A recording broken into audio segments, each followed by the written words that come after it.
இந்த உலக வாழ்வில் பெரும் மனிதர்களுடைய பயமே சக மனிதன் தன்னை குறித்து என்ன கருதுகிறான், என்ன நினைப்பான், அவனை நான் எப்படி திருப்திப்படுத்த முடியும், அவன் என்னை ஏற்றுக்கொள்வானா இல்லையா என்பதை குறித்துதான்.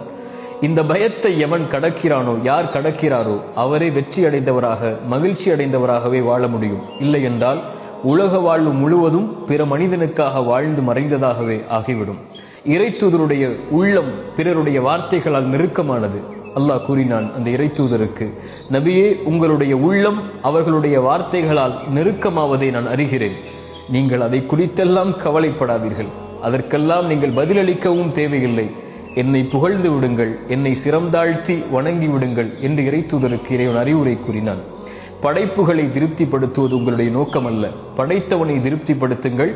படைப்புகளை படைத்தவன் திருப்திப்படுத்துவான்.